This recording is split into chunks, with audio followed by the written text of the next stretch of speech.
right, everybody, welcome to episode 16 of DJK GameTime. As always, you have Danny, Jeff, and Kirk with you today. We're actually going to do something a little different. We're actually going to do probably a whole episode on one thing for a change. The Game Developers Conference coming up on March 16th to 20th in San Francisco. They actually released a pretty in-depth market survey of developers for our favorite games from our favorite studios. They don't really say what everybody is thinking per studio, so we're not going to have feedback from Bungie and Activision and Blizzard and so on and so forth, but they have a pretty in-depth market research as to what game developers are actually thinking and what they're looking at, what they're excited about. Like I said, it's going to be a lot of information, so it's kind of just like what's going on with the gaming industry. And but people's consensus. But it's all directly from the horse's mouth. It's not hearsay or anything like that. It's market-driven research directly into the people that are making the games that we enjoy every single day. So just to start off, basically every year they check in with the gaming industry professionals, see what platforms they're targeting, past, present, future, what they see is going to be tech that's going to last, what they think is not going to last, what they're excited to develop on, what they're not excited to develop on. Like I said, a lot of information coming at us. We're just going to kind of run down the list. If you do want to follow along, and you can do it if you're not in the car, if you head over to our Facebook page, I posted a link to download the report, but we're going to be going down in the order of the report. So basically, the report starts off pretty easy. They ask what platforms everybody's going to be releasing projects on this year. Unsurprisingly, PC holds a majority at 54% of studios working on a game for PC. One other thing I want to put in here before we get too far into it, do take with a grain of salt that there are small developers included in the survey. I think, what was it, a fifth of the people surveyed were single-person developers. Yeah, I was about to mention that as well. Yeah. And then the top fifth of the survey was companies over 500 people. So if that gives you any indication, 40% of the market is single developers or large studios. But let's dive into it. So, like I said, PC is going to have the most projects released this year. That's followed with mobile gaming, and then PlayStation 4 and the PlayStation 4 Pro, the Xbox One X, in turn, with Scarlet and PlayStation 5 thrown in there as well as the Switch. It's not really too surprising to see that PC's at the majority, because most of these games can be built both for the PC and the Xbox and PlayStation. Yeah, well, and also I'd say most hardcore, gamers are going to be on PC primarily anyway. Yeah, the majority of the industry is still going to be focusing on the PC. It's PC marketplace has gotten a lot easier to get into. You can probably run most games with a $400 computer. I know some people are going to say it's a lot of money, but in all reality, to play a AAA game for $400 on a PC, it's basically the cost of a new console. Surprisingly, only 5% of developers are targeting next-gen exclusive titles. Basically, what that means is that we're only going to see probably 2% of games that come out this year going to be only on PlayStation 5 or the Xbox. Well, that's to be expected. That makes sense based on the release date of the console. Yeah, because it's still fresh off the papers that they're coming out. I don't think they've really released too much to developers to develop in. And all the games that are being made now in PlayStation 4 and Xbox One are backwards compatible on the new console. So probably see a bigger rise next year. Yeah, I think we'll start to see next year look way different. Yeah, I think next year we'll see a larger increase. But But we're going to move down to, what is this, page 3, which is what platforms are people developing current projects on. I don't know how you guys feel, and again, this comes with a grain of salt, given that there are single person developing studios out there. There's actually 10% of people developing a game for a web browser. That's not too surprising to me with all the news of Stadia and xCloud. Well, but the Stadia is included in this portion of the survey as well. It's sitting at 6%. So there might be some confusion as to what the question was asking. Some people may have answered web browser instead of Stadia, understanding the question. Well, they may have checked both because they might have included Stadia as a web browser gaming platform. Yeah, fair thing to let everybody know. One of the things that's on basically every single question is also check all that apply. Yeah. So I mean, you have people, cross doing it because there's a lot of games that come out for PC, like Overwatch, PC, Xbox, and PS4. So you kind of get a little bit of a kind of view on that as well. Yeah. But PlayStation 5 actually came in 2% higher than the Project Scarlet console. PlayStation 5 seeing 11%, where the Scarlet showing 9%. People actually are adopting on the Switch, with 17% of people developing a game for the Switch. Another interesting one in the survey was 2% of game developing studios are developing tabletop games. Yeah, I thought it was interesting. It's kind of interesting, but it's kind of like a random fact, it feels like.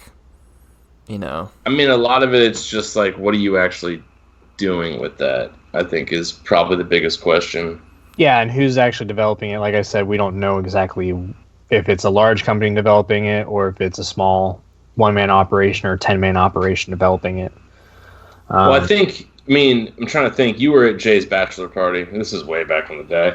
But you think about like some of these mobile games. I mean, okay, so obviously mobile and web, I mean, you're targeting everybody from us, which are the hardcore, to like the soccer moms, kind of thing. Because even like the crossword puzzle games and all that stuff, that is kind of included in this. I mean, Candy Crushes, things like that. But you think back to that bachelor party, I wonder how much of it, when you say tabletop, is things like, remember like the One Night Werewolf game?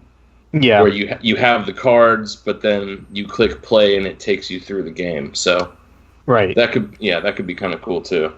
Yeah. So moving on to page 4, we're looking at what platforms these people will be developing their next project on. Again, PlayStation 5 beat out Project Scarlet a little bit at a higher margin this time with 6%. The Switch came in at 19%. PlayStation 5 at 23%, Scarlet at 17%, and of course PC takes the cake on it at 52%, with mobile coming in at 39%. That question seems to have gotten repeated a little bit. The numbers came in a little different, but I'm not sure how they did that one. I mean, once again, check all that apply. Number one. Yeah. Number two, it's interesting. To me, PC's always going to win, so that's a given. Okay, that's fine. So the VR stuff, you can kind of look at that and say, okay, so more people are kind of diving into that, but they're always kind of stripped down versions. I mean, obviously so, just because of the nature of it at this point in time. I think the really only interesting things might be between PlayStation 5 and Project Scarlet. There's a lot more towards the PlayStation 5. I mean, the console wars have always kind of been there. It's always a fun thing, but at the end of the day, the PC owns it. To me, the number one thing that stands out is that mobile is gaining so much momentum.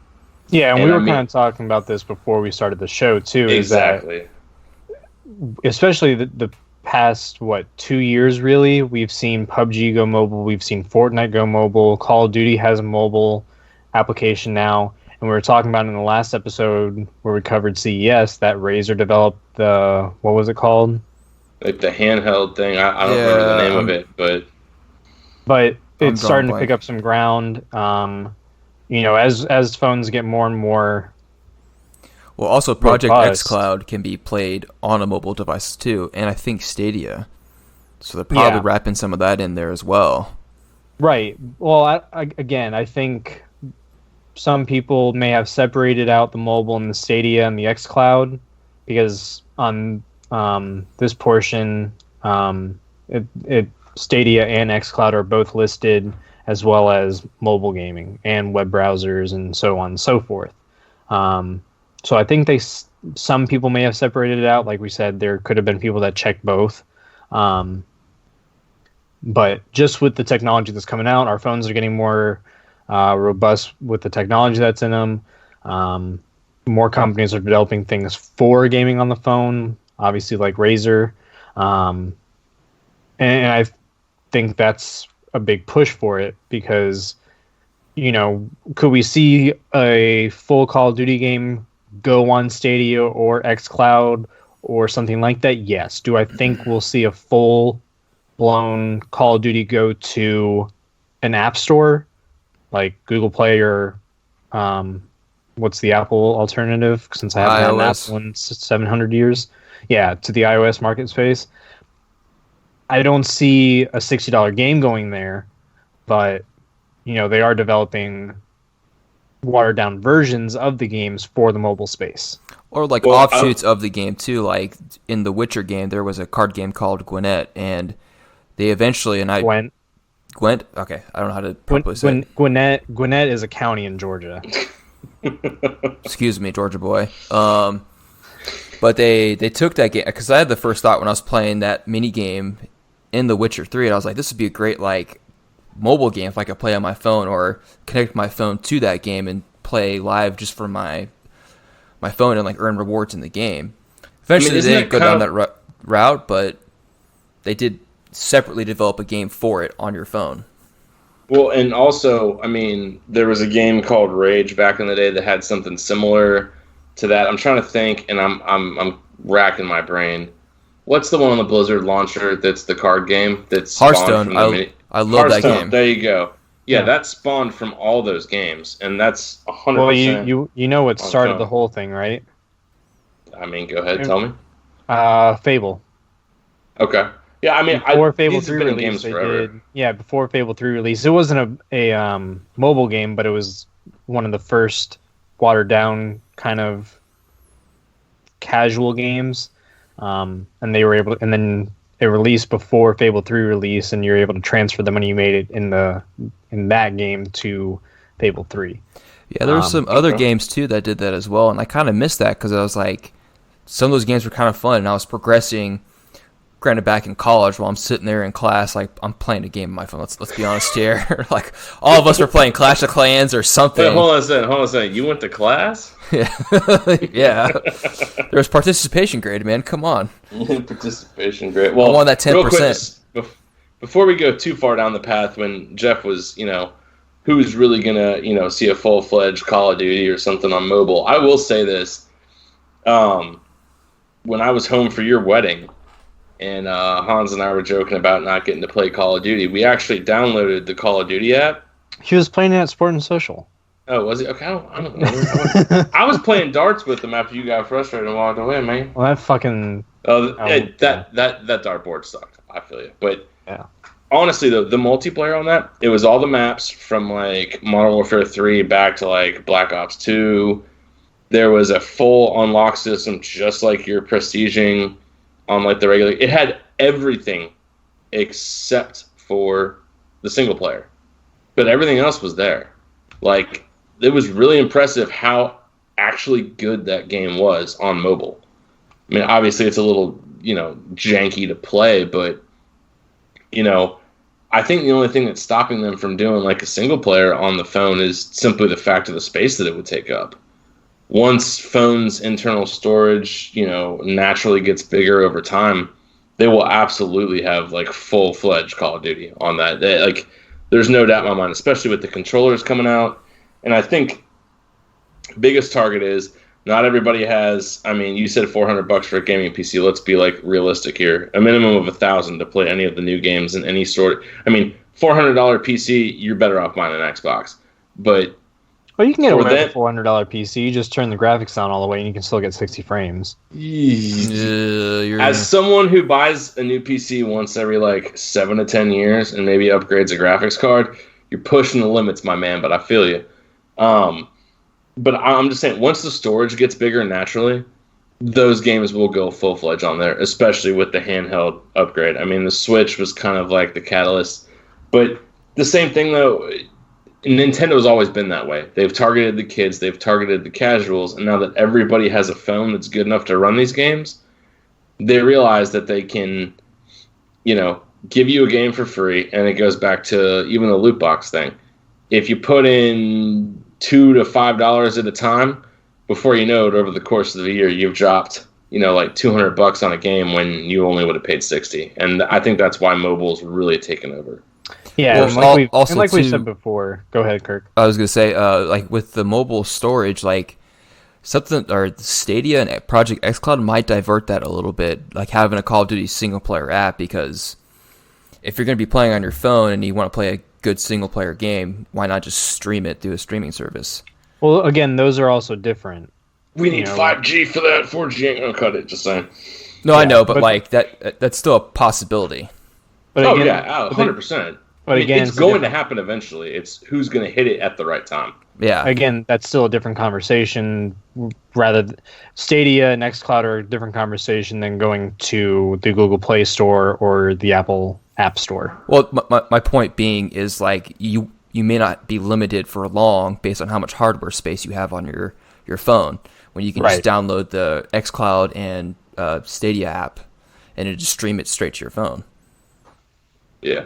Once and that technology gets reliable and fast enough, yeah. All right, we're down to page 5 now. If you're still following along, so only 5% of developers are developing next-gen exclusive titles. 22% are developing exclusively for existing platforms. 34% for both. 39% don't know what they're going to be going towards, which is kind of weird. I'm not a game developer, obviously, or else, this would be a conflict of interest. But I don't know how you go into development and not know where you're going to release on. I mean, they might still be hitting the drawing board and making that decision of, like, do we keep with the current consoles and let the backwards compatibility take us to the next generation, or do we want to make something amazing and push it to the next-gen consoles? I think a lot of it comes down to shareholders, profitability, and then also what are you trying to do? What are you trying to accomplish? Yeah. And just how far can you push the next gen without leaving the old gen behind? I mean, thank God we all had Xbox Ones when Destiny came out, because like playing with Drew, like I remember the struggles, like he's trying to pop a heavy synth like in the middle of battle, and it takes 30 seconds for his menu to load before he can pop one. Like, how janky is too janky, I guess, is almost what you're testing, if that makes sense. Yeah. That, and like if they start down one path, they can't really divert to the other one, and then they have to reorganize their plans and how they're going to release stuff and advertisements too. And we'll get to it eventually in the document, but like you got to think about how long it takes to make these games. Like if they start this path, they have to start to finish. Yeah, once we get down to the end of this, we'll be talking about how much work these guys put in, and hopefully everybody lays the fuck off of them if you actually read this. Never. Jesus. Yeah, we're going down to page 5.5. PCs remaining to be the most interesting platform. I can't do the page shit, dude. It's so fucking tooly. I can't. It's easy for the page thing is probably like page 5 even half. PC remains to be the most interesting platform for developers. Obviously, I don't know why he hangs out with us, dude. Sorry. Yeah, whatever. I love you, bro. We have a lot of friends that are probably going to give us shit because we're Xbox players and they like PlayStation, but PlayStation 5 is the second most interesting platform for developers, coming in at 38%, and then the Nintendo Switch is actually beating out the Xbox for interest at 37%, with the Scarlet coming in at 25%. That's in my mind, like after everything we've heard throughout all last year about the new consoles, that's not really too surprising because the PlayStation 5 kind of had like some game-changing features in their system. Whereas Xbox Scarlet, it's like, okay, I'm just getting a more powerful, pretty much PC at this point. And then Nintendo Switch is also unique in itself because of like how mobile it is and how you can extend to other screens and how you have like 2 controllers that are also motion tracking and can be just straight up normal button pressing controllers. Yeah, the guided games thing on the PlayStation 5 is probably going to give them an edge. Just at the beginning, I think. I think it's a little gimmicky. We'll see. And remind me, because I know we talked about this a while back, but the guided isn't that games, where like they hold your hand through a game and like tell you what buttons to push or something like that? You can do it that way. But let's take a game that we all play, for instance. Like, let's take Destiny, because I think Destiny is a good benchmark for it. Let's say you're playing Destiny and you're doing a quest and you don't know where to go. There's nothing really that you can find online. The information that's given to you is a little vague. You can activate the guided game, and if someone's completed it and streamed it or posted it onto the PlayStation 5 system, it'll show you what to do. It'll guide you to what you're supposed to do. It's not going to tell you what to do, but it's going to kind of hold your hand to the finish line. So like game-specific YouTube beamed directly to your face. Basically. Is how I understand it. We'll see when it actually comes out. Yeah, I can't imagine how they'll put that together, but I'm hopeful that'll be something really cool. Yeah, and we'll see what Xbox does. The other thing about the PlayStation 5 is you might be able to take a shit on it, and it might give you points. Jesus Christ.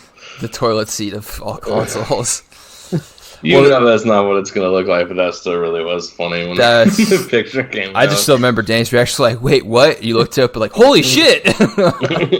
Fucking quite literally.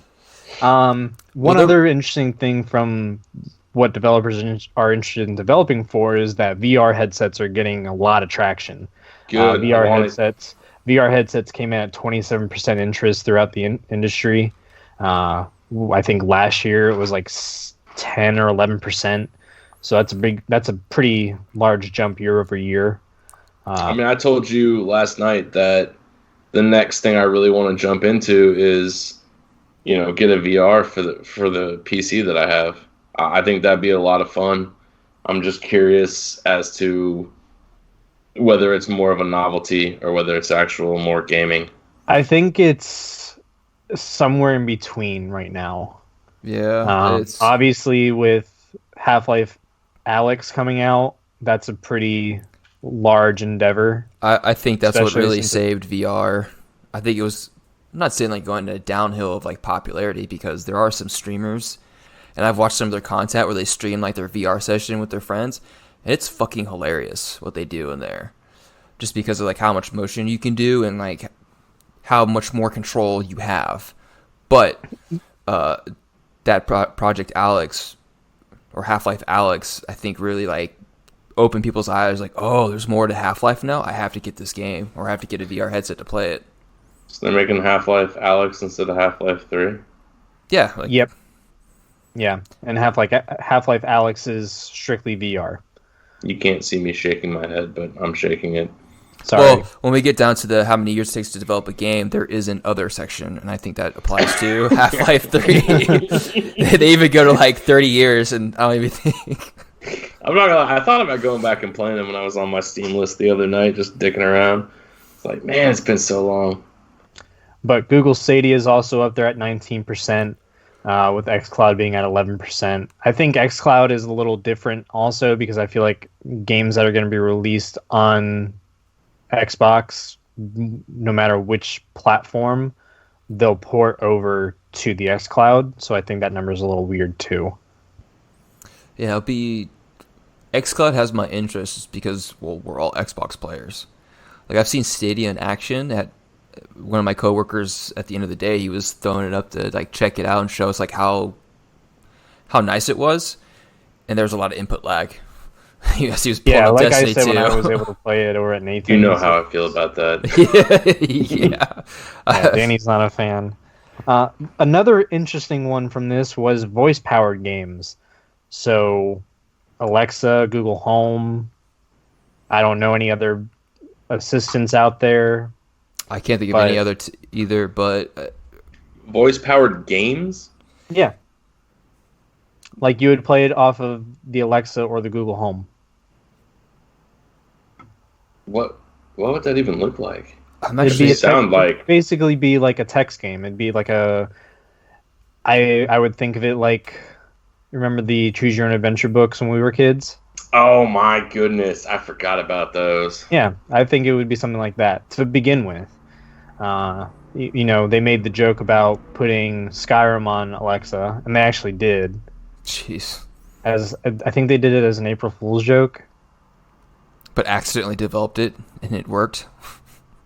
I don't think it worked at all. Oh. But just that kind of scenario. I'm curious, too. Like, I wonder if this applies to, like, giving voice commands to have in-game actions happen. Because my Amazon Echo, I have it synced up to my Destiny 2, and I haven't really used it, but I can say a certain phrase, and it'll change all of my gear. Or I say a certain phrase, and I have the armor set I like, and it'll save it off to the side with a certain phrase. That's cool. Okay. Yeah, that's kind of what they were originally trying to do with the Xbox Kinect. Yeah. Yep. I mean, that was a really huge bad failure. that the Kinect never actually took hold. There were some cool things you could do with the Kinect. There were some fun things. When I lived with Nathan, we had that projector that was like a 18-foot diagonal. We used to play 2-on-2 volleyball. Drew and I would play 2-on-2 volleyball against people over the internet, and it was hilariously fun. And also, too, like, the Xbox kind of and other consoles, too, went away from, like, the companion app where if you logged into your Xbox account on the Xbox app while you're playing a game, you could actually have, like, the mini-map on your phone instead of on the big screen. And you can zoom in, look at stuff, or look at your objectives on your phone while you're playing a game. And I thought that was kind of cool, and I'm kind of disappointed that they went away from it. But I can also see their perspective, too. Like, that's kind of like a lot to get working together. I just want to go off on a little tangent about the Kinect. Go ahead. And just how upset I am that it never really caught any traction. Microsoft basically developed the greatest recognition technology, and that basically, the Kinect basically runs all the drones that the U.S. military uses. The technology behind the Kinect for the Xbox One is basically what runs all the drones now. So what you're saying is, in my closet right now, collecting dust, I have a drone. No, in all seriousness, if you go and look at the videos from when they were developing the Kinect for the Xbox One, it's insane. I'm actually very curious to see this now. Yeah. That's cool. I mean, it makes sense. I mean, I remember just like, when I had it and we would play at Nathan's place, whoever stepped in front of the Xbox, it would recognize your face and then immediately sign you in. I forgot about that. Like within that was seconds. Really cool feature. Yeah. I mean, I had it with the 360, and that's when we played all the games, and the Xbox One came with it? Yeah. Yep. And kind of scary, but I typed in my email address, and then it scanned my face and signed me in, and I was like, well, that's kind of weird that you still have that. You still have that info, but okay. I remember Battlefield, you could lean side to side, and even in a game like Call of Duty where you're sitting down, it would pick up your head tilt and stuff. That was pretty cool. Yep. So another point from the Kinect technology, Danny, that gas pump manufacturer over by you, they're coming out with a new dispenser, and that's going to have facial recognition technology from Microsoft in it. Again, Kinect. It all started. Why? That's not a what better this question. podcast is about.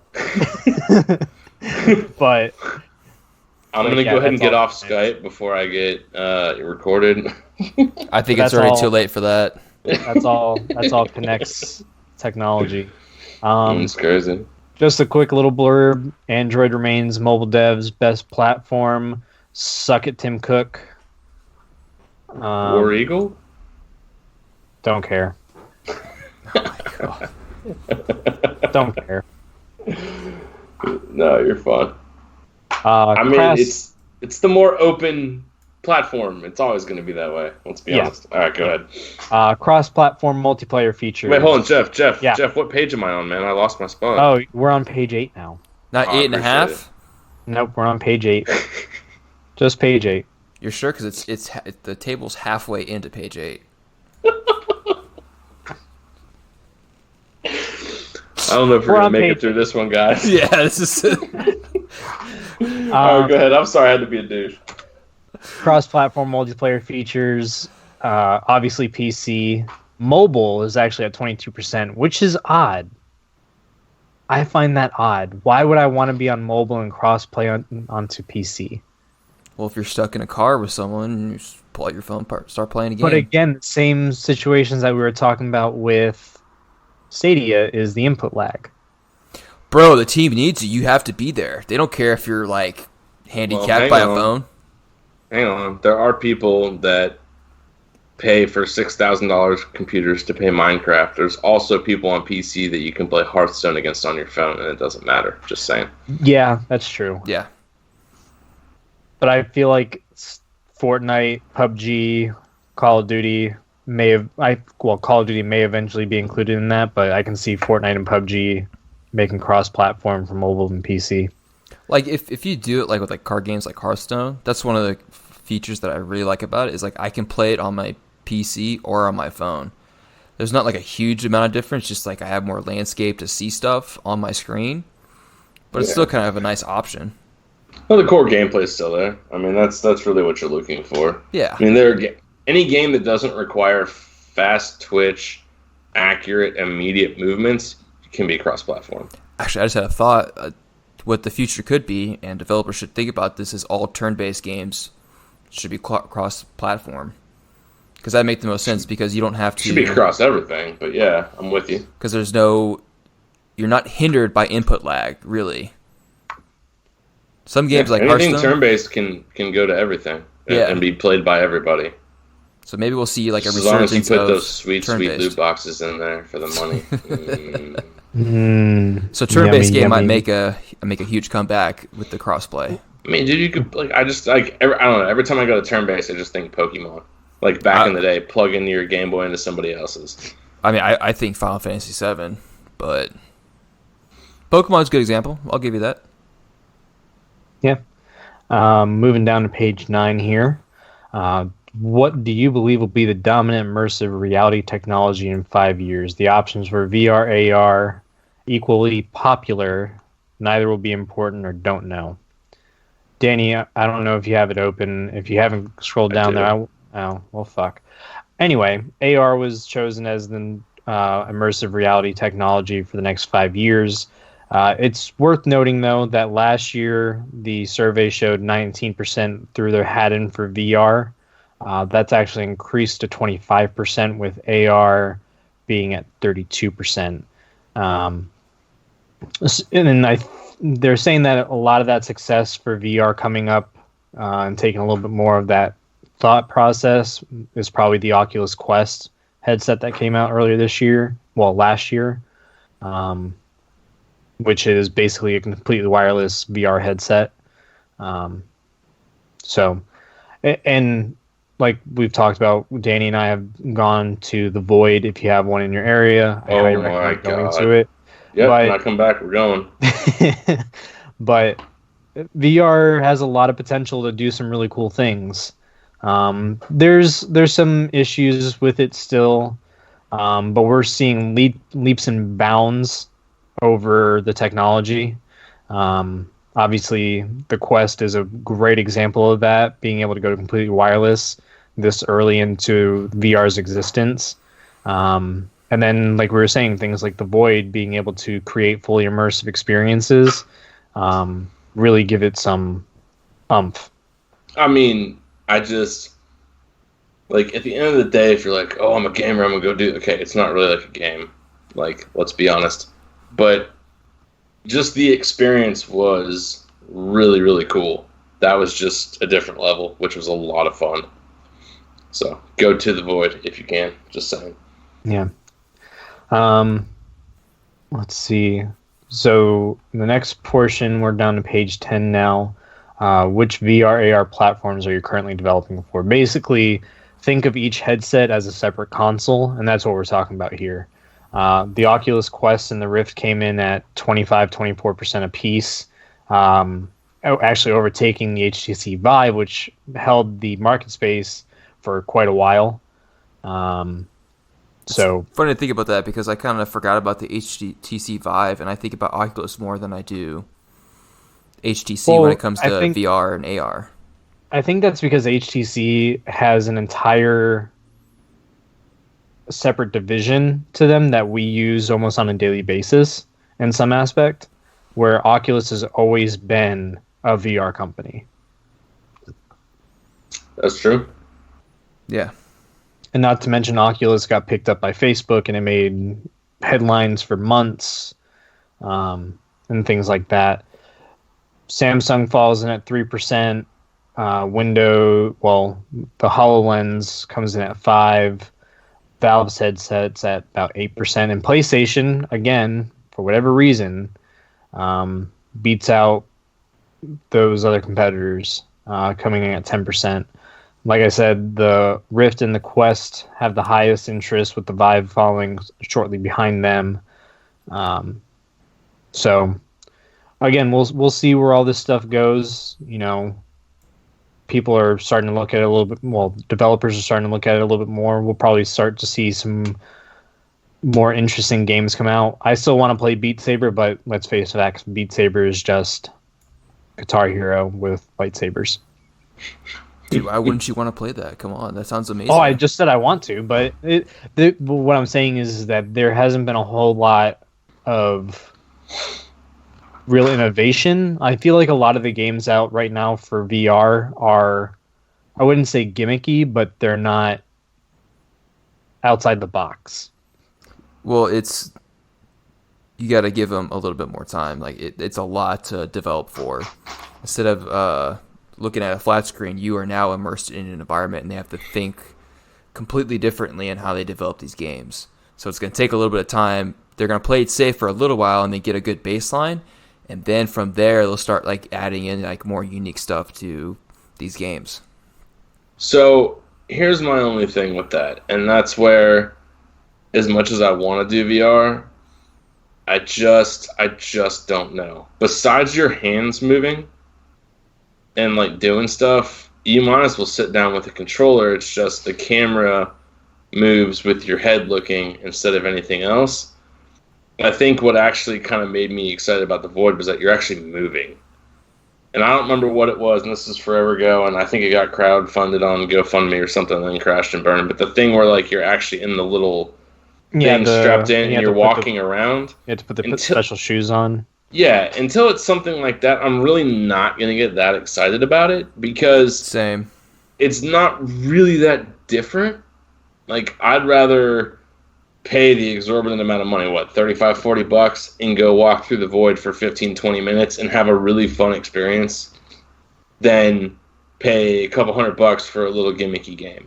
And I think that's kind of why the Kinect failed, because instead of doing the VR, they just kind of made you the person, and it was really fun and novel, and everybody had a great time. And same thing with like the Wii, but at the end of the day, unless there wasn't anything. Maybe I'm generalizing. Yeah, like unless you're like a little kid, like you're just like, can I go play a real game now? Yeah, like can I have a controller? Yeah. So, yeah, right now VR is more of like a party thing. Yes, exactly. So that's what I think. Yeah, it's not going to be widespread until it gets vastly cheaper, or they invent something that's worth dropping. Okay, if you actually have like a $2,000 PC or whatever it was, that, you know, the high powered stuff that we have, it's not worth your investment to go spend $3,000 to $4,000 on this unit that allows you to do that. They're not that fairly. No, they're not that expensive. No. I'm talking about the actual like thing that straps your ass in. Oh, that thing is like $10,000. That's what I'm saying. Until it's like you could convince me to $3,000 to $4,000 to have a crazy, like, to strap that shit on and go play Doom would be insane. Oh, and they would develop more games. Oh, it'd be incredible. Dude, you get a workout. But everyone would be in shape. Hell, dude, you know how skinny I'd be? No joke. Like, I'd be in Kirk shape, man. I'd be like marathon running shape, right? Like, ready to roll. But no, until that happens, it just doesn't have me. The only thing I could think of that'll kind of like, I think everyone's just hyped up about VR right now. And that's why it's being so successful.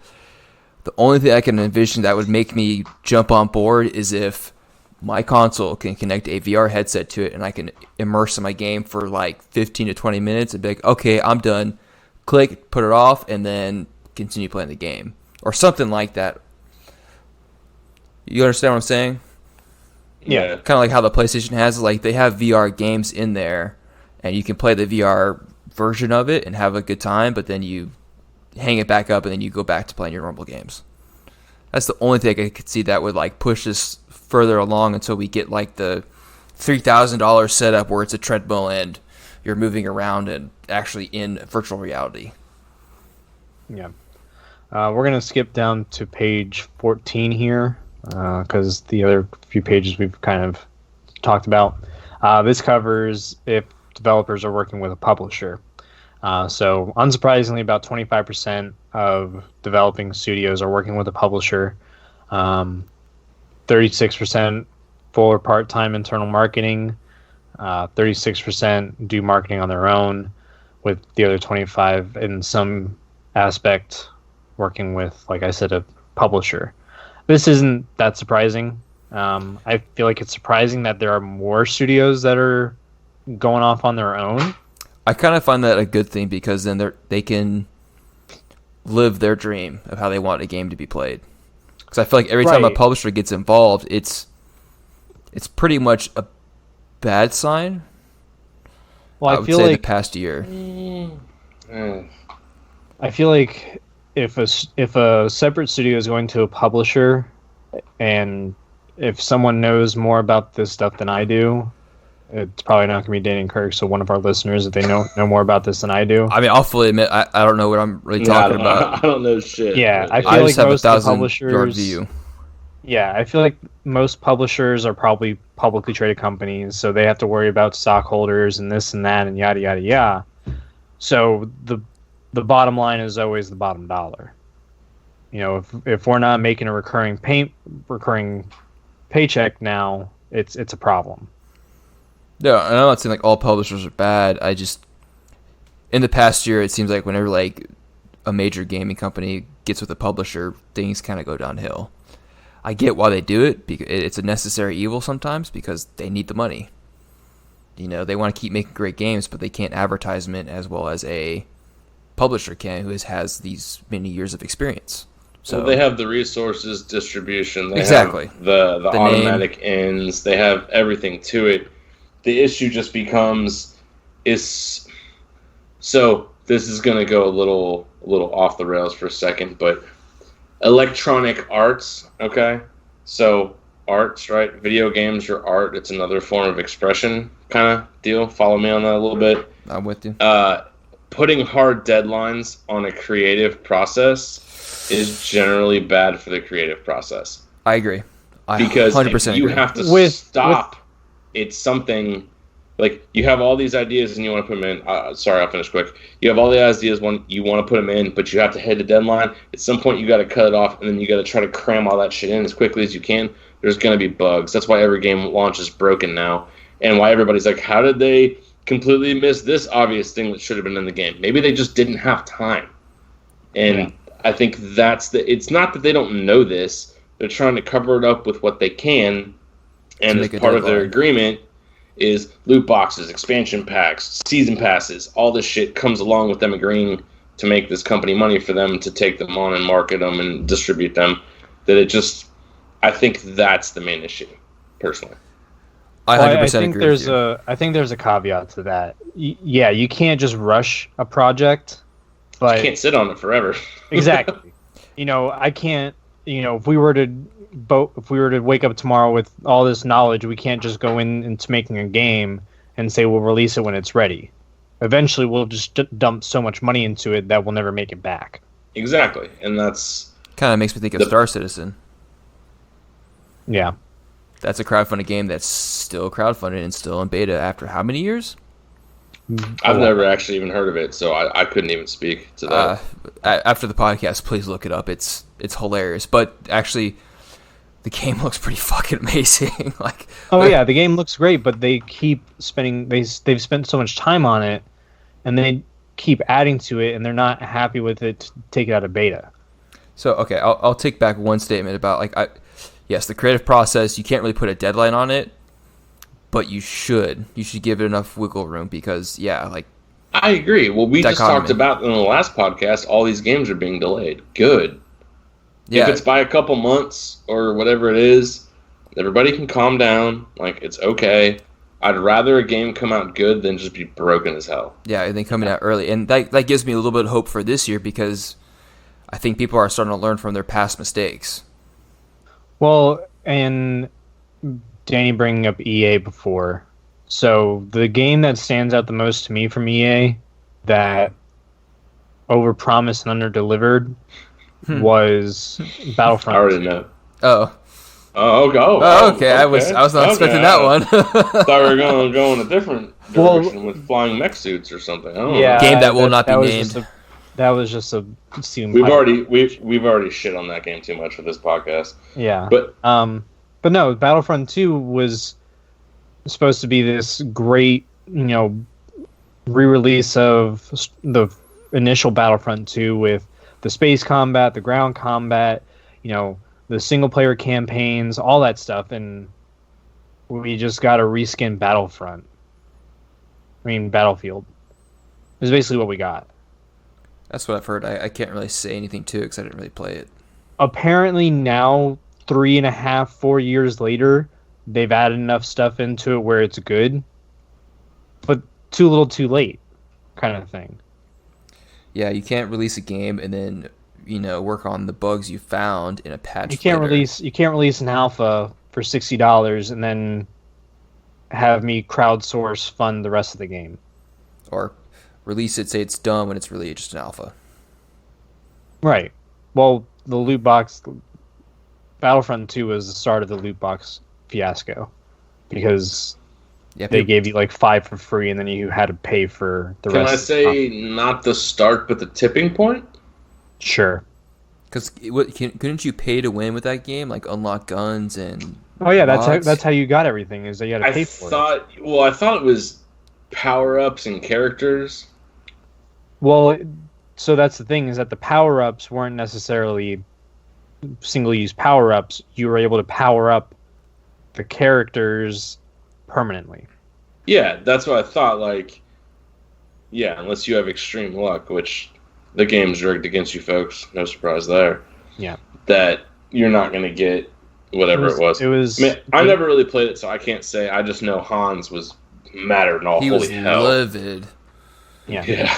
But we're not talking about that right now. We can talk about... Shit, what page am I on? What page do I need to go to? What page are you on? We're on page 15.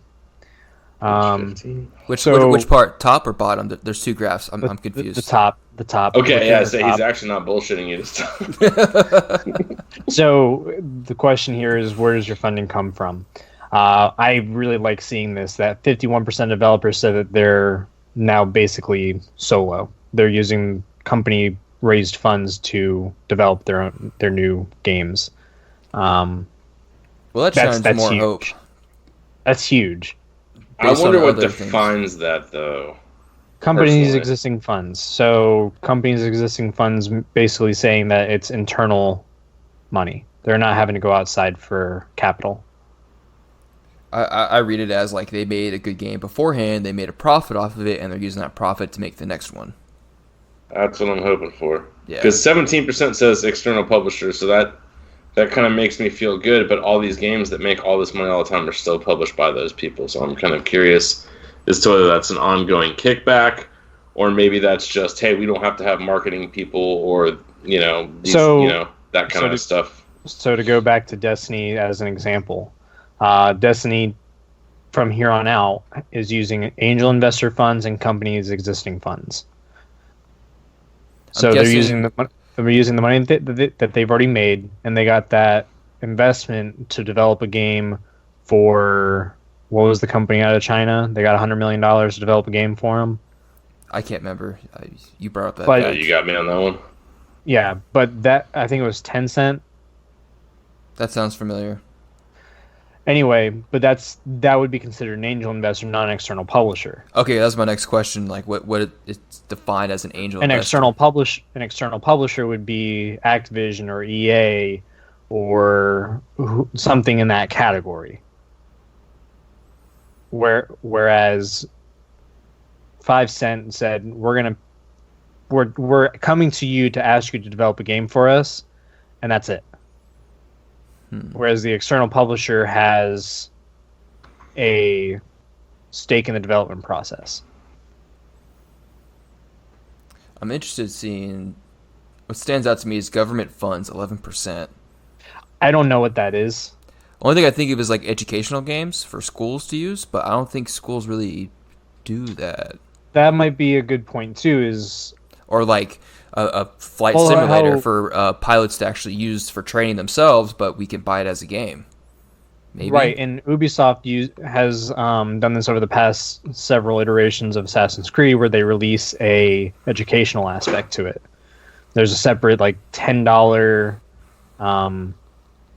copy of the game, quote unquote, where you can go around the map. It's not hostile or anything, and you get to actually be immersed into the world and kind of see what it would have looked like. And you can go up to buildings, and it'll tell you what those buildings were, how they were built, stuff like that. I feel like that should be the future of education. I won't go too deep into the United States education system, but I feel like if you make something educational a fun game, you retain it better.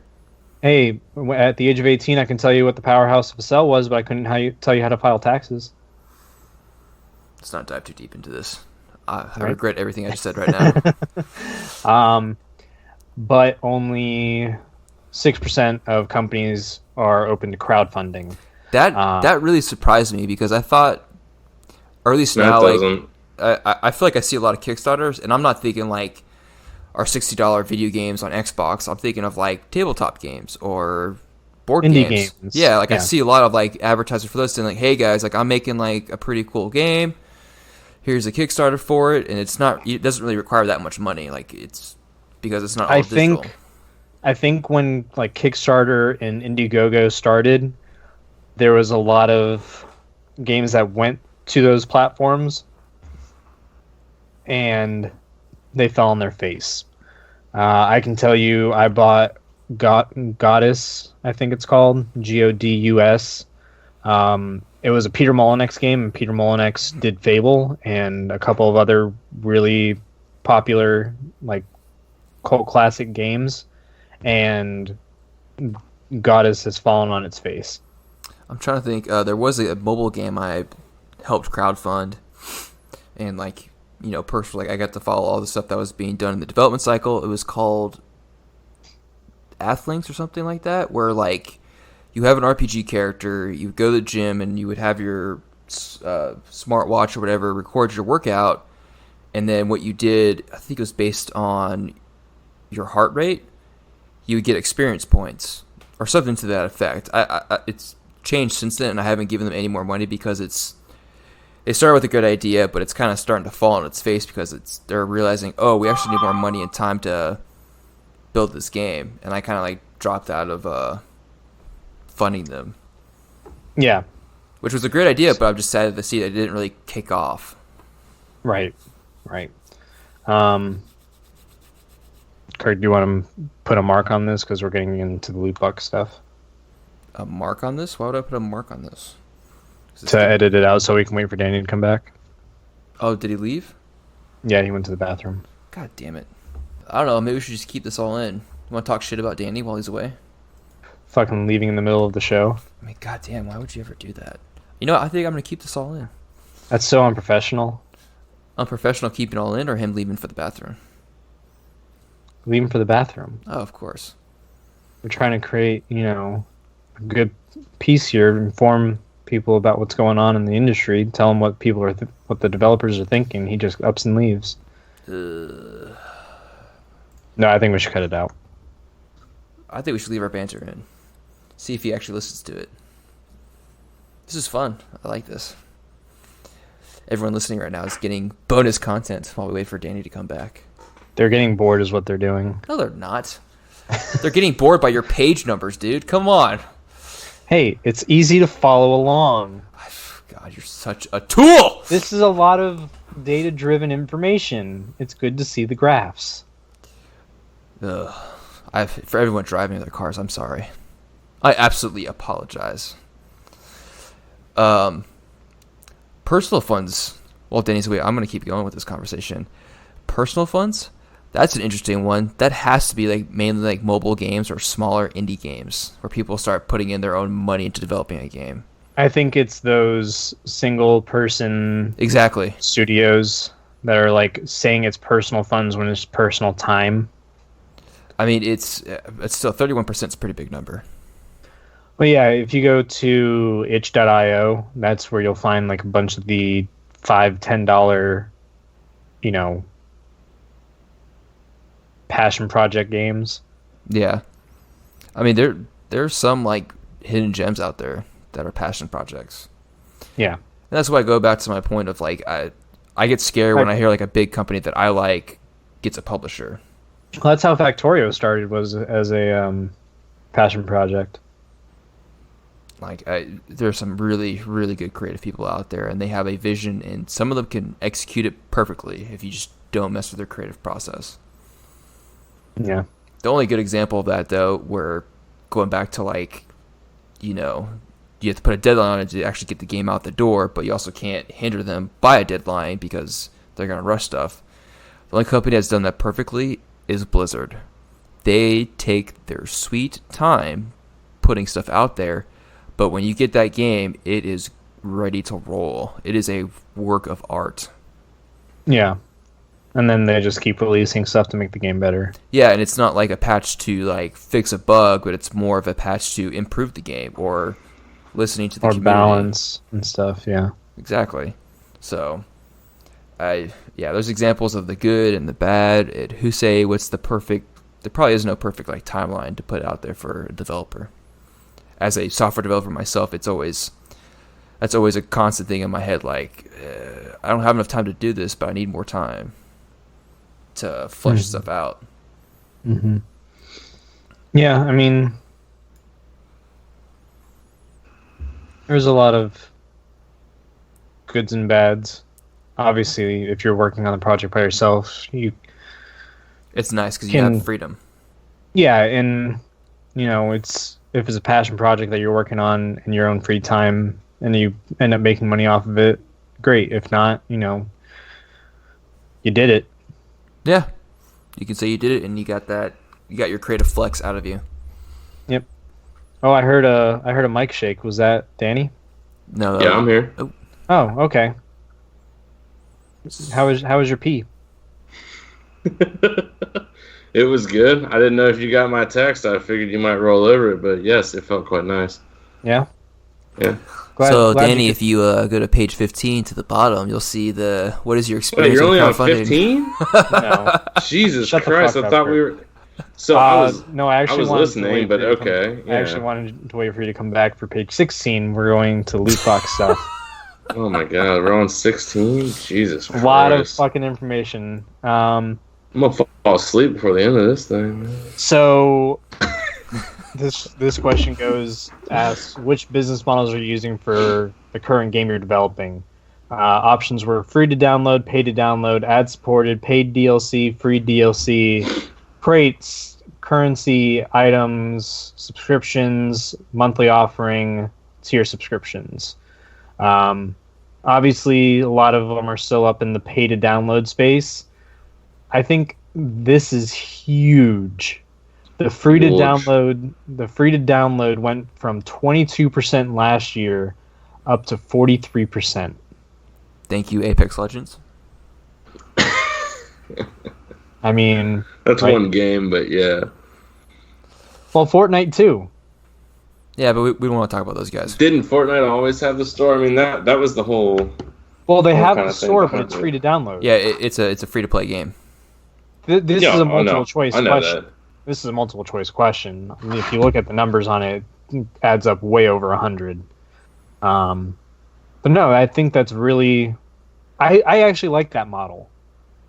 I'm more willing to spend a little bit more money for a game that I'm getting a lot of playtime out of than to sit there and buy more DLC, buy this season pass, do this, do that. You know, at the end of the day, I can, like we were talking about earlier, I'm more likely to spend a couple $100 over the lifetime of a game if I downloaded it for free than I am to sit there and like say, fuck, they're trying to get in my pocket again for this DLC. They're trying to get in my pocket again for, you know, the season pass, this, the that, blah, blah, blah, blah.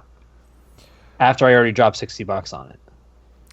I agree. Yeah. I'm all for the free-to-play model, and then you invest by how much you like it by buying extra skins for your guns, for your character, stuff like that. Like, I really like that model, and I think that plays well for the gaming community altogether because, you know, you're paying for the next DLC just in little chunks while you're enjoying the game, but you didn't pay $60.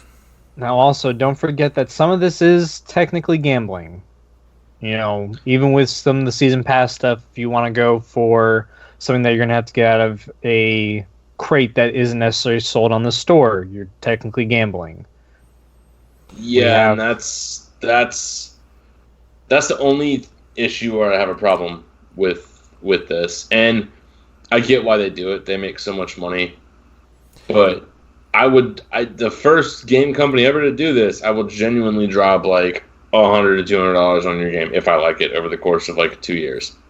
Because if I can buy what I want from the store, I'm more likely to spend money. Yep. The loot boxes do not interest me in the slightest. Yeah, I bought a couple here and there every once in a while, or like if you buy the season pass and you get the free 1,000 in Apex, because that's what I play a whole hell of a lot. You know, I'll do it because I keep coming back every couple months for a month or two to grind the season pass because I love the game. But other than that, no, thank you.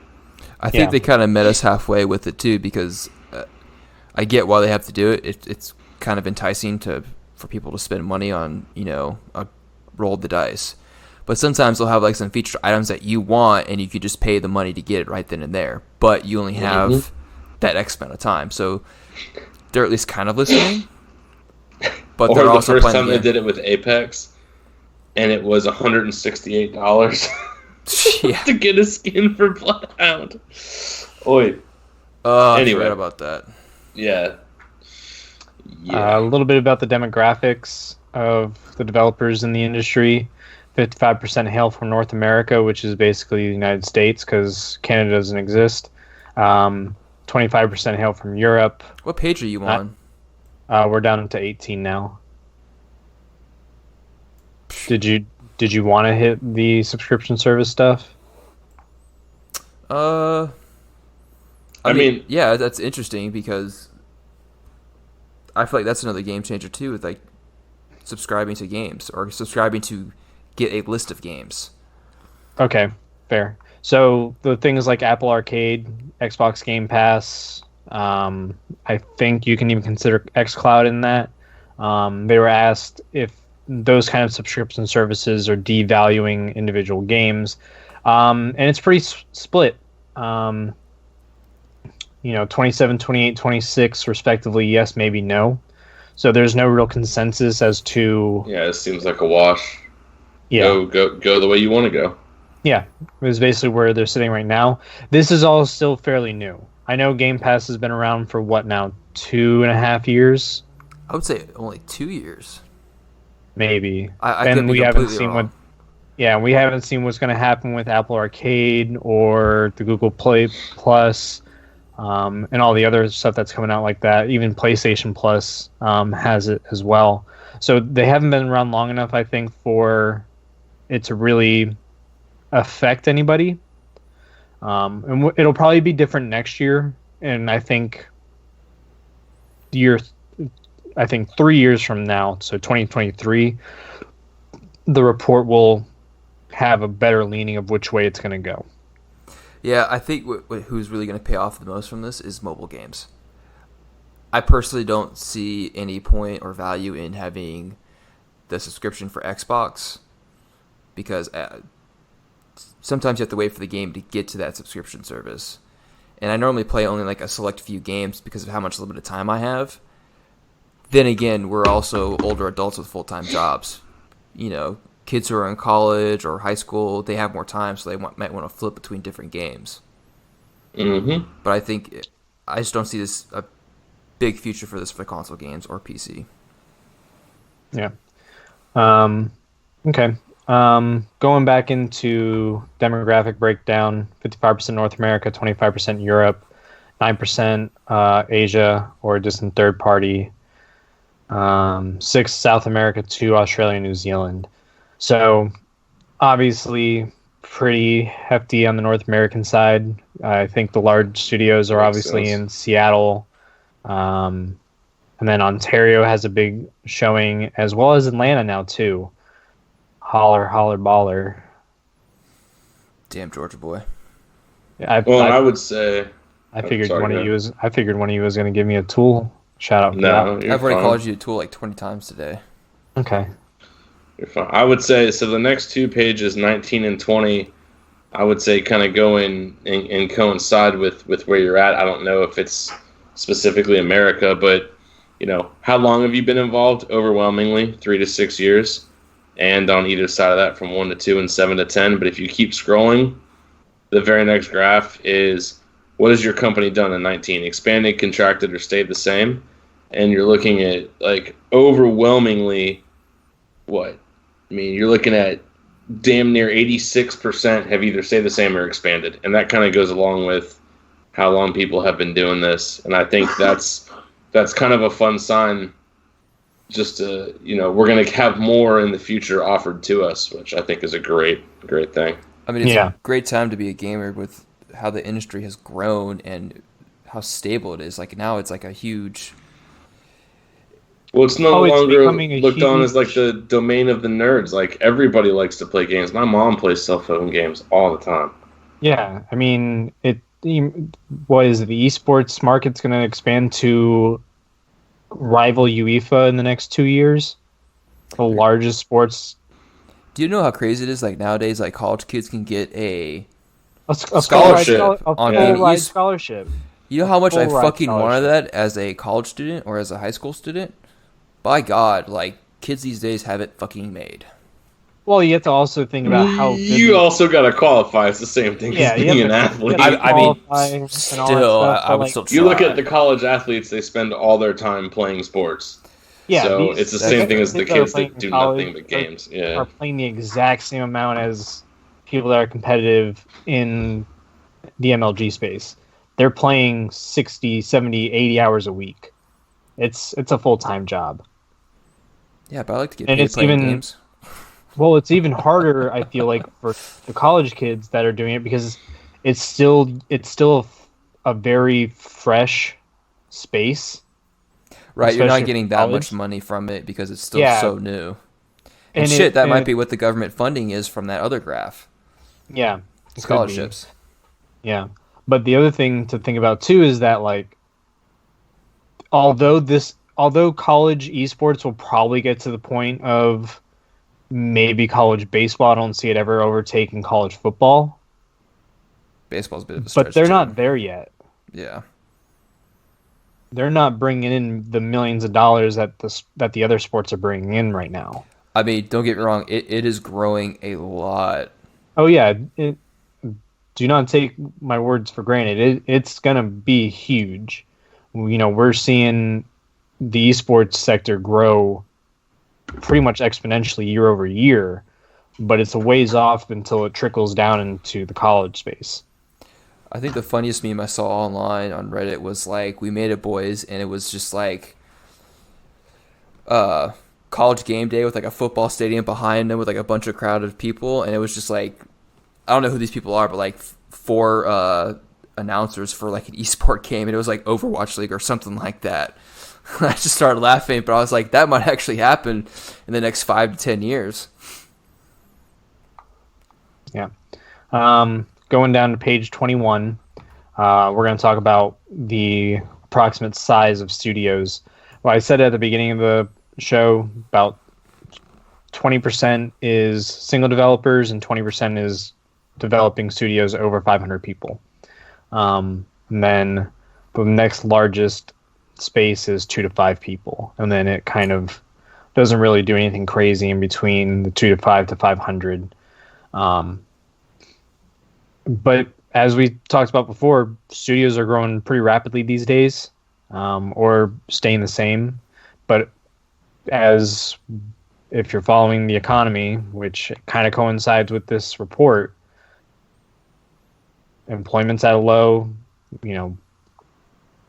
economic growth is happening. I can see some of those studios jumping to the next bracket probably this year.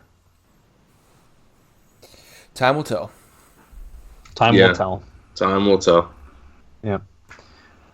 So we're going to go down to the bottom, page 22. Nearly half of game makers still aren't incorporating accessibility features into their work. So now we're getting into more of trying to get these developers to... Well, it's colorblind, alternate control schemes, things like that a lot of them have done. Yeah. The colorblind thing has been one of the big ones. That's been since Destiny 1, that era, so 2013, 14? 14? Maybe even further back, but yeah, I remember seeing that feature in D1. So it's happening a little bit more. I'd like to see that 48% no drop down to somewhere around 35%. Because there are like other instances, like the colorblind thing is an easy thing to do in my opinion. It's incredible. It doesn't take a lot. It's really just changing the gammas in the background. I do want to see more focus on making games accessible to like disabled gamers. Yeah, like paraplegics, quadriplegics, or legs. So you don't really need your legs to play a video game.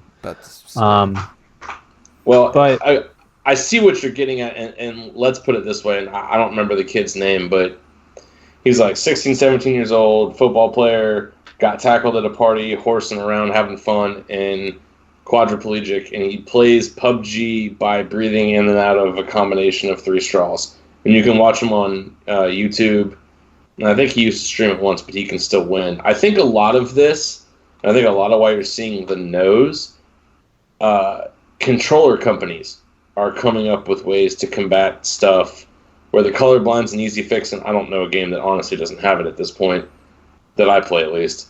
I think the controller companies are championing that. So I'd like to know what that includes. Microsoft, I think, is the best example of it with their adaptive controller system. Mm-hmm. I think they're up to 15 different products now for adaptive controllers. It's awesome. Yeah, that's awesome to hear stuff like that. I've even seen it online where like there was a kid who he only has one arm to use, and he's like one of the best Call of Duty players, but he used a regular controller at like an interesting angle. It was just like destroying people, and I was like, dude, I have a hard time just getting a positive KD. This kid is destroying people. I'm telling you, you should see this kid play PUBG. Like, there's a video of Shroud reacting to it. This kid just like owns a squad. He like 4-on-1s people, and it's just like, oh my god. Dude, like, I love watching videos like that. It's seeing stuff so like that happen. Yeah, it's really, really cool. But... So I think we're going to go down to the bottom, page 23 here. I think we can all kind of agree that the idea behind the gaming industry is that it's a little progressive, Always. So this is probably one of the biggest things that I think is going to happen, not only in the gaming industry, but in the entire global market space as a whole, as far as Western civilization goes, is inclusivity and diversity initiatives. About 18% of respondents for the survey said that their companies are really pushing for it. 24% said a moderate amount. 28% said that they don't feel like their company is really doing anything at all to help along with it. and I'm thinking that 28 is more geared towards the larger studios. 28% saying none at all. I mean, that's in all reality a pretty good percentage. You got to think about that, and that means only 3 out of 10 studios aren't pushing a good diversity initiative. I think, and I'm hoping, I guess I should say, I'm hoping that that's more of a demographic, just kind of bias thing. Let me try to figure out a way to explain this. I think that in this space, if you're good at what you do, it's not going to matter. I mean, you look at like our buddy Nate, Jenna being one of the only female animators. She's the largest. She was in the AJC. She animated Archer. That was the lead animator on Archer. Was our friend's wife. Like, that's crazy, right?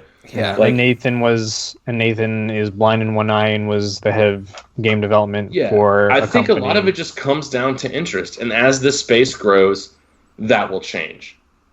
Yeah. And I think that, I hope that is the nature of this business. But I mean, I think if you look at the developers and everybody with the cosplay and the conferences, it is becoming that way.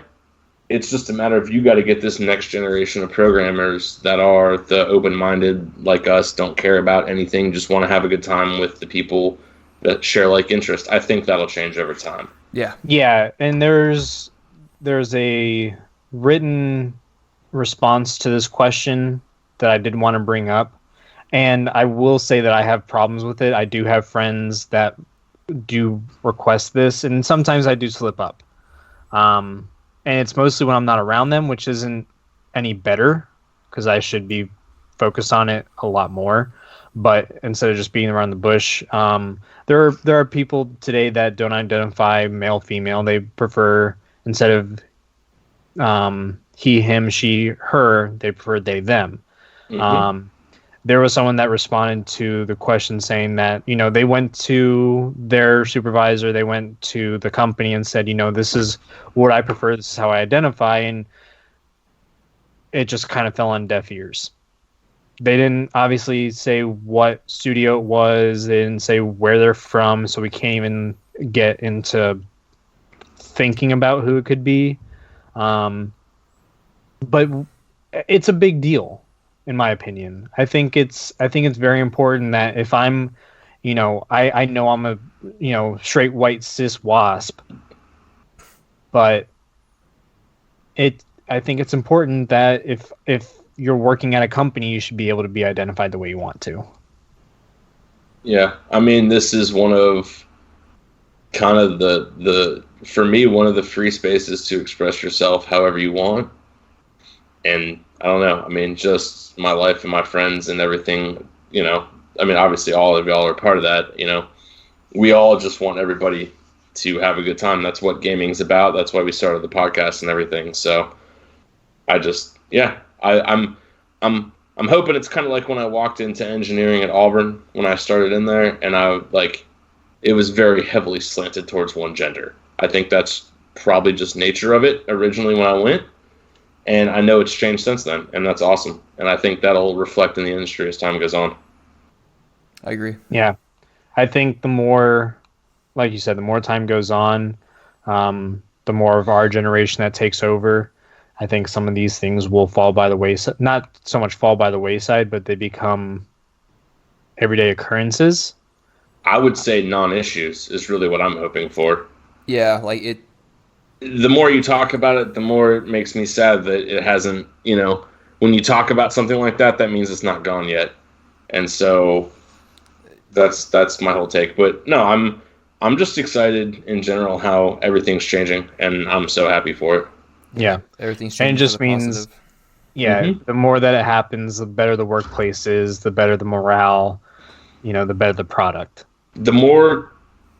To me, the more whimsical, awesomely fun people you put into a room, the better game you're going to get, and that's awesome. Yeah, the more camaraderie you have and the acceptance of people's differences that really doesn't affect anyone, hurts anyone, I should say, Like, it's just like you want to have a good team to build an awesome product. If you have a team that has like are bashing heads and are always complaining about like little things that annoy about each other, you're gonna get a shitty product. Hate to say it, like you just accept people who they are. Like, there's nothing wrong with it. Everyone's different. Yeah, it's fun. It's fun. I'm excited for gaming though, but I think what may be pushing certain people out of this is scrolling down a couple pages, looking at the hours these people put in. I can identify with some of these people at my previous job. So Lord, even some of the other, Kirk knows. Good Lord, fuck, we can all attest to it. I need everybody to stop bitching about the state of a game. If you are really paying attention to the amount of work that developers are putting in, if you look at anything under 40 hours a week, I would even look at the hours. Like, if you scroll down to the bottom, the reason why they're putting that much hours into them, I think that's more of an important fact. I am also speaking as a software developer. The self-pressure is always a huge thing. I can say from personal experience that is always my biggest gripe, is like I'm always thinking back in my head like, fuck, like I just fucked that up and I got to do something to fix it, or when really like the best thing I could do for myself is just turn off, take time off, refresh my brain, do something else, and come back better. But I get the pressure that they get with like these publishers or their bosses, supervisors, that they want to like get a great product put out the door.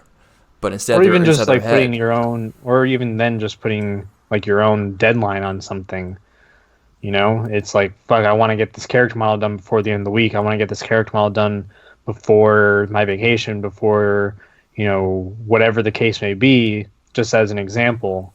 But also too, like those are great points too. And there's also, like we said earlier, like this is a work of art. This is their name going into a game, and if they mess it up, blood, sweat, and tears. Yeah, they're not going to make it far. They might be stuck where they're at, and like we were saying before, like the developers doing this, they're passionate about it. So like it's a double-edged sword. Like, yes, we want people to work on games that are passionate, but also don't want them to kill themselves doing it.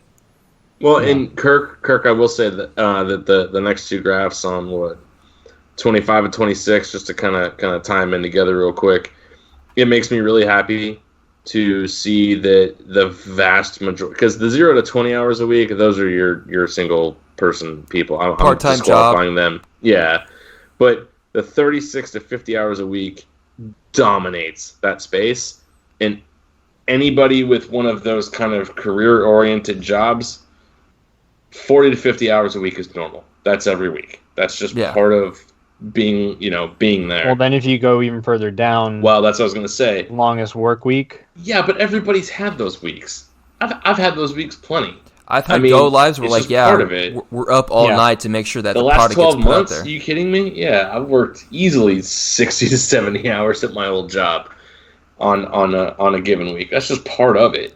But it's not like it's every week. Yeah, well, if you look at the 70 to 90, that's what, 20%? I mean, yeah, but what if that's launch week? I mean, these numbers, it's hard to interpret without talking to the people, but I'm looking at the average. That makes me happy, because I always wonder when all these, people are screaming on Reddit and the forums and all that, oh, you suck and like all this stuff. At least I know, like, I look at this and I go, oh, thank God they can still have families and go home to them. Like, Jesus Christ. Yeah, taking care of themselves. All the hate they get. Yeah. Everybody's worked a long week, and yeah, some people crazy more than others, but you don't know if that was a launch week or something like that. But also think about, it just makes me happy to see the average. Yeah, think about like the emergency maintenance of like a bunch of people complaining about like a game breaking bug. That's where that 86 to 90 hours per week come in. Or how about Destiny? I saw something on my news feed the other day that everybody's currency disappeared or something. Yeah, so they physically turned Destiny off for what, like a day or something? I don't remember. Yeah, it was down for a day. I would say like half a day. Yeah, that's what. Well, but that's where you're going to log in those crazy hours. So yeah, that's nice. But in the biggest thing, if you look a little farther, what was the reason you worked those hours? The number two, the two top, self-pressure, and I don't consider the amount of time I work to be excessive. That top one. So that means that's the people that love the game and the people that are like, dude, I wanted to get this done for me. So that's where awesome. I think that's good. So it seems like the horror stories you're hearing are hopefully fewer than are actually there. So Yeah, it's good. I'm gonna skip over the monetization. Yeah, Steam wins on PC. Steam wins on everything. Yeah, It's not like everybody didn't already know that. Yep. So great that you brought up Steam. So Steam, if you don't know this, I didn't know this, takes 30% of the revenue cut. Oh, hell yeah, they do. I didn't know that. I didn't know they took that much. So for anybody that bitches about a $60 game, take 30% off the top.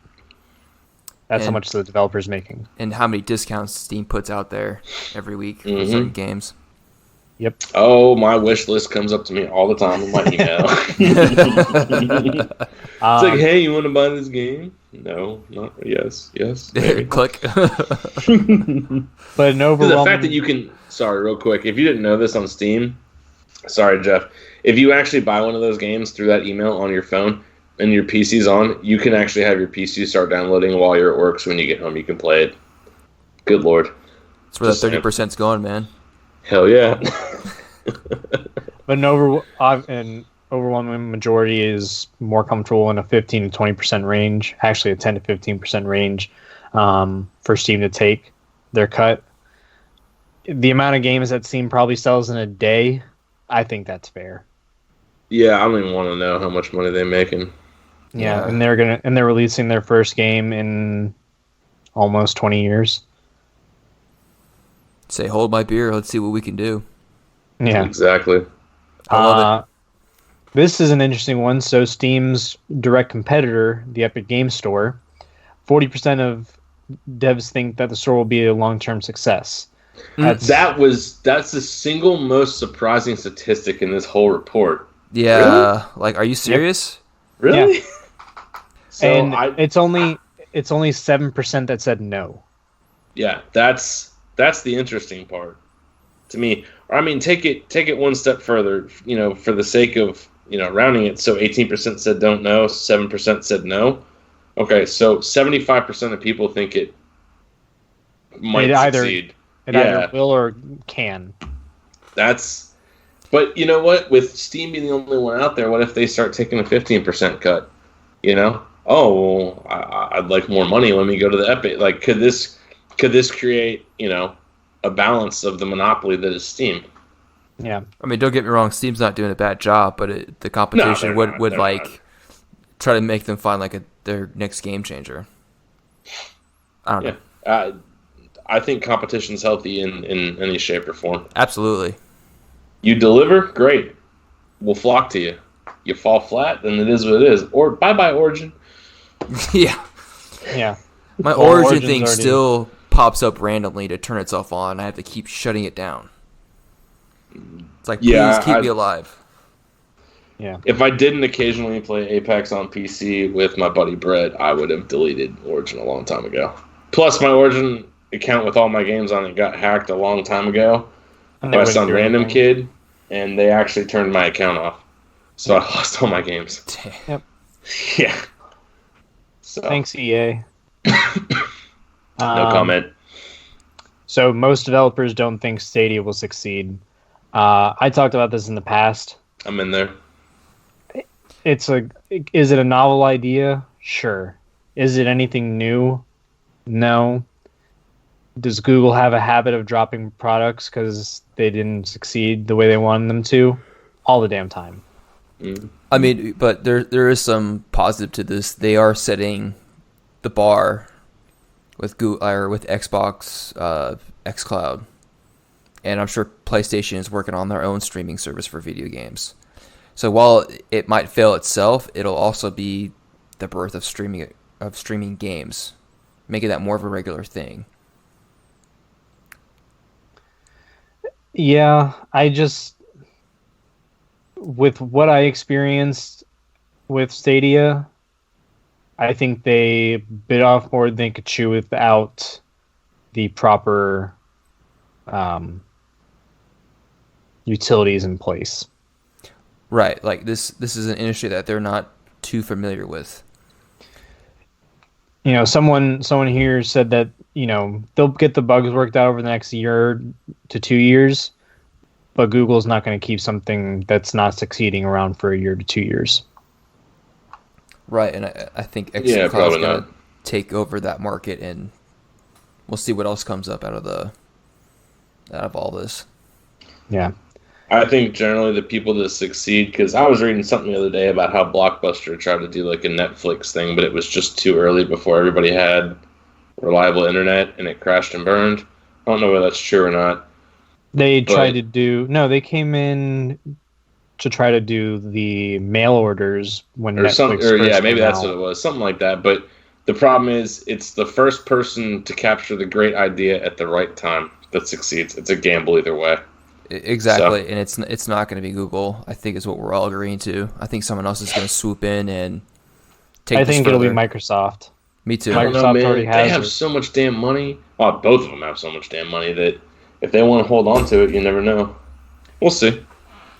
Yeah, we'll see. I'm just excited for this next year. I want to see what comes out. I want to see what the future holds. I can't wait to get the specs on everything that's coming out this year, and I'm ready to go. I'm very excited. Me too. Last one, and then we'll bid Come on. everybody adieu. Sorry, one more. We're almost there. 1 in 5 devs think Apple Arcade will succeed. Many are still unsure. So to give you round numbers, 21 yes, 35 maybe, 19 no, and 26 jury's still not out for them. They think of it more as a hybrid, like Stadia. We've seen some of the things that Apple is doing with the platform. However much I, sit here and bash on Apple because I don't like how much they charge for their phones and their laptops, they got some interesting games coming that are going to be only on the Apple Arcade. So we'll see. Again, it's a new space to kind of make this indie developer platform on, the world's largest cell phone market. So I think it could happen. I kind of agree a lot with this graph. Like it's kind of up in the air, but I think the next generation of gamers, this isn't our generation, it's all mainly probably going to be mobile. And I think this is where the mobile is going to be the masses. The hardcore gamers will always have their place. Exactly. Mobile to the masses. It might succeed as a platform, as a money machine and a slot machine, as they want it to be, because I'm sure that's the overall point of it after they've seen what loot boxes do in AAA titles after we paid. But I think that'll probably be the difference. We'll see. Yeah. We'll see. So that's the end of the report. Thank God. It's a long episode for you guys. If you, for whatever reason, feel like you have the money to get out of San Francisco, the actual GDC conference will be held March 16th through the 20th in San Francisco. You can go to gdconf.com to find tickets. It'll be held at the Moscow Convention Center. I'm hoping I can go next year. I'm not going to be able to do it this year. What's done there? They may be streaming it. I don't know if they will be. I didn't see anything as far as like a streaming as far as a streaming pass, like some other conventions do. Like E3 has a streaming pass for some of the smaller stuff. But I mean, I wonder if like a company like CNET or IGN will be there streaming details about what's being said.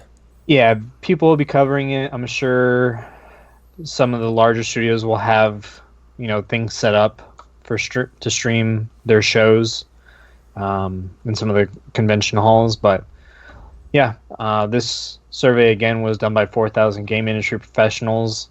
This is the 2020 Save the Industry survey, 8th year for the survey and the conference. Like I said, I'm going to definitely try to get out there next year. And they're doing the virtual reality developers conference during the same time. That'll be the 16th and the 17th. And I think that's going to have a cheaper ticket. So, yeah.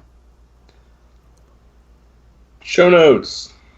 Hey, Kirk, you got a thing for me? Or did you not do that yet? No, why would I do that for you? Oh, fuck you too. Well, it is tool time. Yeah. What he's referring to is I found a digital soundboard, but I have not had the time to research the tool. You can't play the one thing my name is? I can't because Jeff sent us a 40-page document to read over before this podcast, so I didn't have the time. So fuck you, Jeff. It's all your fault. Yeah, whatever. Yeah, we're a bunch of hypocrites, though. We told him he couldn't get a soundboard, and then he started playing it, and it became really funny. It was. I was going to save it to reveal it in the podcast today, but actually, I probably should have started playing that throughout this whole...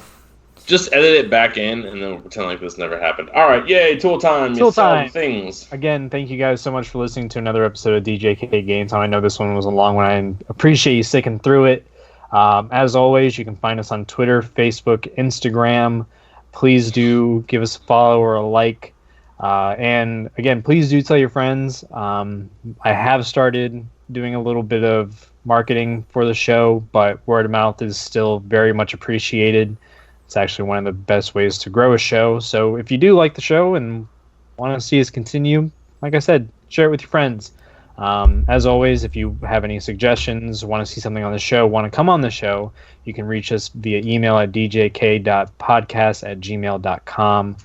Otherwise, again, thanks for listening and hope you have a great week. Bye, everybody. See y'all.